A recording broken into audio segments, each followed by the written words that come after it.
La veille sanitaire regroupe tous les dispositifs permettant d'avoir une information la plus précoce possible sur un événement sanitaire qui pourrait potentiellement dégénérer. À la différence des 7 couronnes touchées par de nombreuses épidémies, vous allez voir qu'en France, nous sommes particulièrement bien organisés. On s'appuie évidemment en tout premier lieu sur les professionnels de santé, mais ce qu'il faut savoir, c'est que tout à chacun, dès lors qu'il serait amené à constater un événement anormal ou particulier, pourrait être amené à informer l'ARS. Donc, le point de départ, ce sont les professionnels de santé qui vont suspecter une pathologie particulière qui a un potentiel de contagiosité. Ça peut être un cas de rougeole, ça peut être une forme de grippe, etc. Et cette information va remonter à l'ARS. Alors, ça remonte soit dans le cadre, de la détection d'un phénomène anormal, soit dans le cadre de pathologies à déclaration obligatoire, qui sont prévues réglementairement dans le Code de la santé publique, et par leur gravité, en particulier, soit la létalité qui est associée, soit du fait de la contagiosité qui est attachée. On pense notamment à des problématiques de méningite dont vous avez pu déjà entendre parler.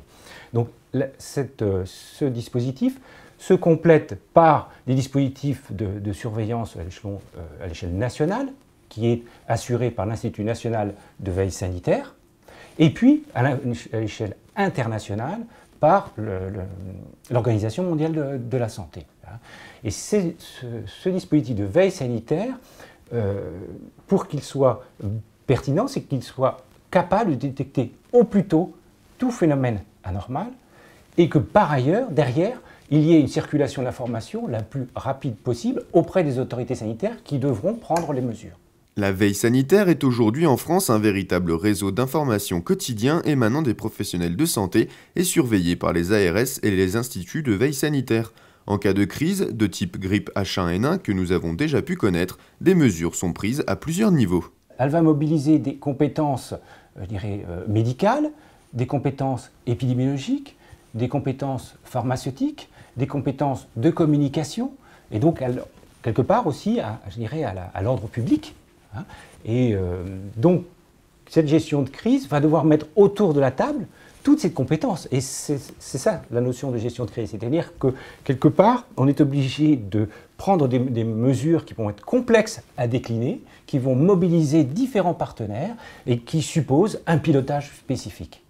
Outre les grandes épidémies que nous pouvions connaître il y a des siècles ou les épidémies parfois abordées dans la série du Trône de Fer, aujourd'hui une épidémie est omniprésente dans l'actualité et fait peur aux plus grandes instances mondiales, celle du virus Ebola. De nombreux pays africains sont déjà durement touchés et forcément des interrogations naissent. La France pourrait-elle un jour connaître une nouvelle grande épidémie ? Tout est possible.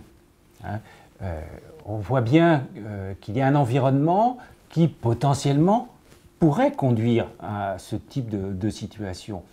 Cet environnement, c'est, l'arrivée de nouveaux germes émergents. C'est effectivement la circulation de ces germes qui est facilitée par les échanges, qu'ils soient de nature commerciaux ou touristiques, par avion, qui se font de manière extrêmement rapide. Donc, effectivement, potentiellement, on pourrait être concerné par l'irruption sur le territoire national d'un nouveau germe ou d'un germe connu, mais qui était jusque-là contenu sur une aire géographique extra-nationale, extra-européenne. Donc, clairement, on est à l'abri de rien. Bon, il n'y a pas lieu de faire de catastrophisme. Tout l'enjeu de la veille sanitaire et de la préparation à la réponse aux situations de crise sanitaire, c'est de faire en sorte déjà d'éviter l'introduction de ce germe sur le territoire national. De faire en sorte que sur le territoire national, on soit capable de détecter les tout premiers cas ou suspects. Donc l'importance de disposer de conduite à tenir précoce. Parfois, ces barrières sont franchies. Parce que, effectivement, même si on a pu détecter précocement, le nombre de cas devient trop important et, effectivement, on doit mettre en place des mesures particulières liées à cet afflux de personnes. Mais Entre les deux, cela suppose que l'on ait là aussi des conduites à tenir sur les conditions de prise en charge des cas possibles. Ce que je disais, pour éviter la dissémination et la multiplication des cas, c'est pour des pathologies à risque de contagion importante, c'est porter le diagnostic de façon certaine, c'est mettre ces personnes hospitalisées dans des services spécialisés, adaptés avec les compétences, avec les règles de sécurité à la fois pour les autres patients et pour le personnel de ces personnes. Et c'est aussi pour nous mener les investigations pour repérer les sujets qui ont pu être en contact avec cette personne pour soit les mettre en isolement, soit en tous les cas intervenir auprès d'elle dès lors que le premier cas serait confirmé. Une réaction? Un témoignage? Commentez ce reportage sur dijonsanté.fr.